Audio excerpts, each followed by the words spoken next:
Inovação e governança do agro. Esse é o tema do 22º Congresso Brasileiro do Agronegócio que movimenta a capital paulista nesta segunda-feira e reúne personalidades da política nacional e também do setor, como o vice-presidente da República, Geraldo Alckmin, e o ministro da Agricultura e Pecuária, o Carlos Fávaro. E quem acompanha tudo de perto aqui pra gente é a nossa repórter que já aparece aqui no nosso telão, a Flávia Macedo. Como é que foi essa primeira rodada de discussões, Flávia? Seja muito bem-vinda.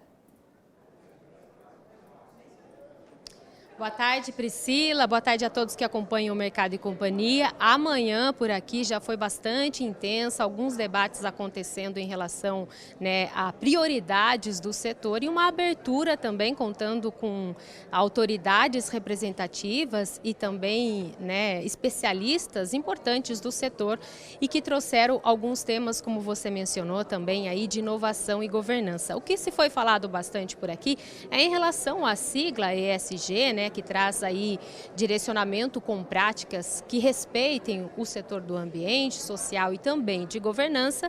E também foi acrescentado mais uma letra aí nessa sigla, que é em relação à economia. Então, todos esses direcionamentos são importantes para a produção e também para a gestão agropecuária brasileira, mas também no que compete à questão, no que diz respeito à questão da competitividade do agro brasileiro, Como você mencionou também, Priscila, tiveram bastante autoridades aqui. O vice-presidente Geraldo Alckmin não participou oficialmente da abertura, mas ele esteve presente por aqui, tomou café com essas autoridades e trouxe um vídeo gravado destacando alguns planos ainda nessa gestão do governo para o setor do agronegócio. Também esteve por aqui o Pedro Lupion, que falou sobre conectividade no campo, falou também sobre o acesso ao crédito, assunto importante para que esse agronegócio continue avançando.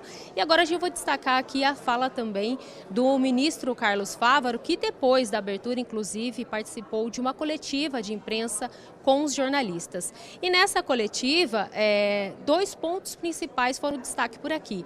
Um é em relação ao Código Florestal Brasileiro e outro em relação à rastreabilidade. Dentro desses dois temas, aí foi abordado várias perguntas aí dos jornalistas e todos voltados com essa questão, dessa sustentabilidade na produção agropecuária.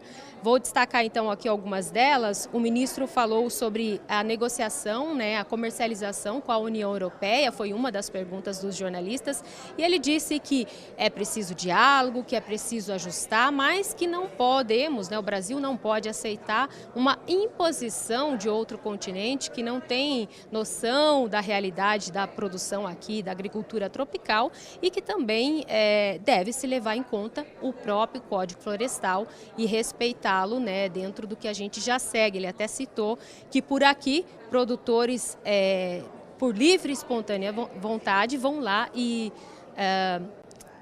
fazem o cadastro para poder mostrar o seu ativo. Ele falou que isso não acontece em muitos países, então é uma ação voluntária para essa preservação, porque isso já faz parte do nosso Código Florestal. Também foi falado, eu até perguntei sobre a Cúpula da Amazônia, que discute aí diretrizes para a COP, que será realizada aqui no Brasil, e ele destacou a importância de que esses povos que vivem nessa região, eles sejam remunerados por essa preservação. Por lá é uma preservação bastante rígida, a gente sabe, por ser uma região ali da floresta, e ele falou que é preciso sim avançar nesse tema, é preciso sim respeitar esse assunto que é de interesse global, mas que esses povos lá precisam ser remunerados. Também foi falado sobre pastagem degradada. Ele até anunciou um projeto com a Embrapa, que mapeou aí 40 milhões de hectares que podem e devem ser recuperados aí para a agricultura brasileira. Só para a gente finalizar rapidinho, a senadora e também ex-ministra ex-ministra da Agricultura, a Tereza Cristina, também destacou a questão do exemplo aqui do estado de São Paulo, que já está com 97% das propriedades rurais cadastradas. É um avanço em relação aos demais estados. A gente volta mais tarde, Priscila, dando uma reportagem geral aí e também falando um pouquinho sobre os painéis que estão acontecendo. Volto com você aí no estúdio, Priscila. Boa tarde. Excelente trabalho, Flávia. Obrigada aí.